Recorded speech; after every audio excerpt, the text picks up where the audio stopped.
Hello, Brother Jack here. I've just watched the video I did on the UN Security Council and Bible prophecy. I feel that it needs a sequel to flesh things out a bit more, so that is what I've prepared here. Please watch the first video before watching this one. There's a link to it on the screen right now. Just click on it if you've not already seen it, and then you can return to this video after you've watched it. Otherwise, much of what I say in this video may go over your head. The prostitute, Babylon. In the first video, I compared reference to the wings of an eagle on the back of a lion as relating to the United States growing out of the United Kingdom. However, there's another term used in the Revelation, which can also be taken as referring, at this point in history, to the United States. That term is Babylon, and it is used as the name for something symbolized by a prostitute. This prostitute, and the name Babylon which goes with her, can be used to refer to the underlying greed behind all the various empires of man. In the second chapter of Daniel, the king of Babylon has a dream about a huge statue of himself, which Daniel interpreted to mean that all succeeding empires would still be essentially the same as his own empire. They are all just further manifestations of the same greed that is at the root of all the systems of man. Well, the same can be said of the lesson illustrated by reference to Babylon, the prostitute. Over the centuries, many artists have misinterpreted reference in the Revelation to creatures having several different heads, by drawing weird pictures of all the heads being there at the same time. This tragically misses the point. The real lesson is that all of our political activity over the centuries has amounted to little more than taking down one government or head and replacing it with another one that is just as bad or worse. To this day, people continue to look for yet another political solution whenever things go wrong, rather than recognizing that it is our search for answers in the governments of man that is fundamentally flawed.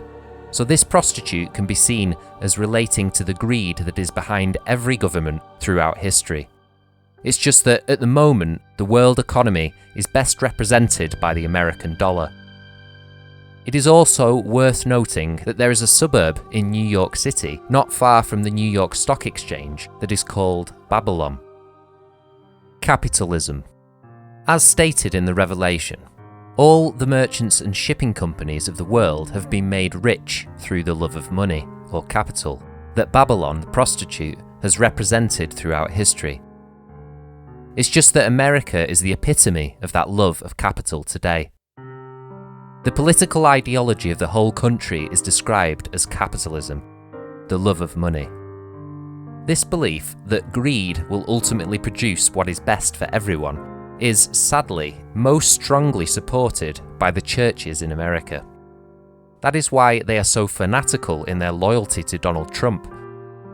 It has nothing to do with Trump having faith in God. It's all about their real God, money. Permanent members versus rotating members. I want to relate this concept of America being Babylon to what I said in the earlier video about the United Nations Security Council. Remember, the council has a total of 15 members, 10 rotating members and 5 permanent members. There was some uncertainty as to whether the antichrist subdues 3 of the 10 horns, that is, the rotating members, or whether he subdues 3 of the permanent members. I believe that uncertainty is largely cleared up in the 17th chapter of the Revelation. This verse refers to 10 horns hating the prostitute and destroying her. These 10 horns seem to be acting in unity with the beast in an effort to set up the final world government. You may recall that in Daniel chapter 2, he describes the final world government as having 10 toes and being a mixture of strong governments and weak ones. This too seems to be referring to all 10 rotating members still being there after 3 members of the council have been subdued. All of this would strongly suggest that references to the Antichrist subduing 3 kings is about the destruction of America, and the effect that that'll have on the other 2 permanent democratic members of the UN Security Council. The other 2 permanent members are the United Kingdom and France.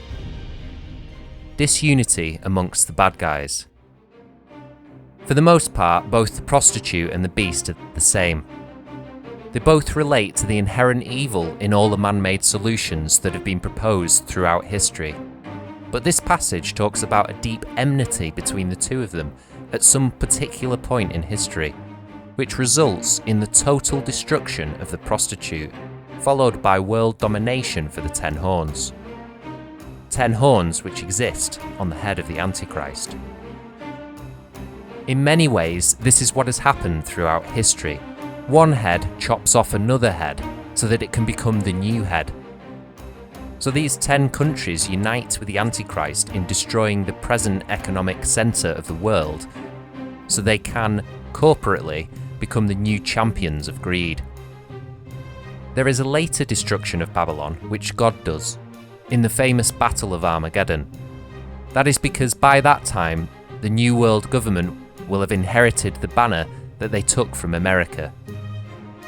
They will have become the new Babylon, the new prostitute. So one Babylon is destroyed by the Antichrist, and the next Babylon is destroyed by God. The leopard.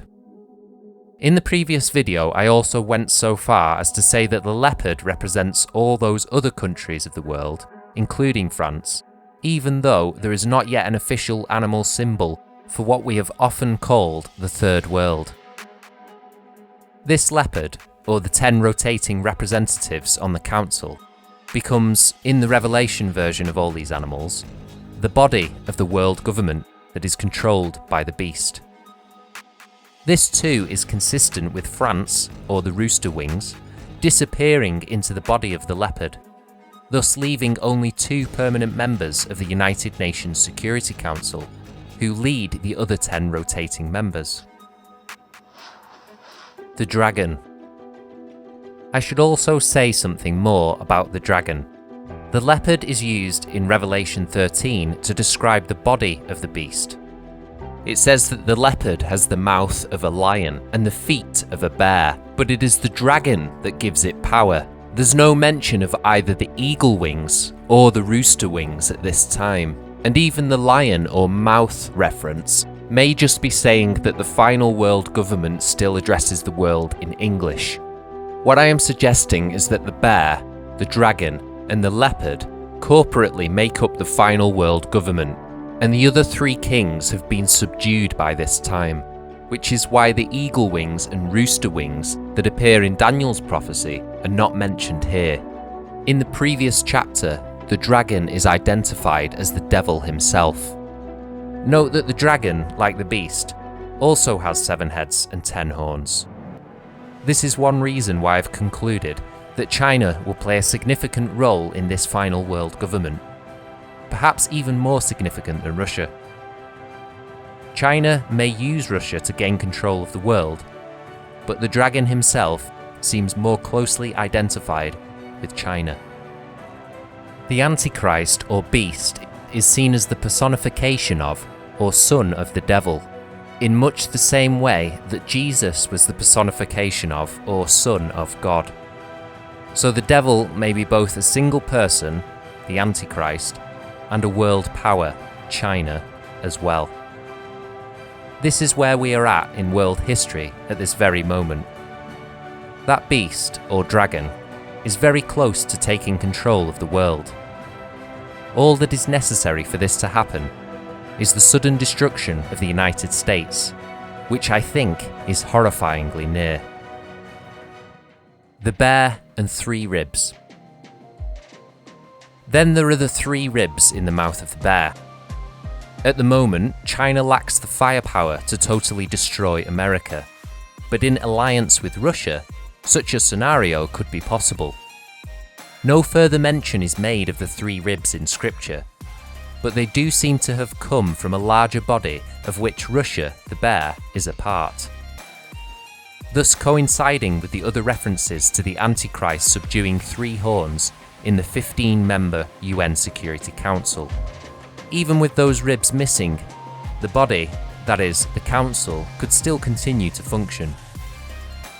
The There's much more that could be said, but as I pointed out in the first video, these are concepts which require a lot of study and reflection. So I don't want to overwhelm people with too much all at once.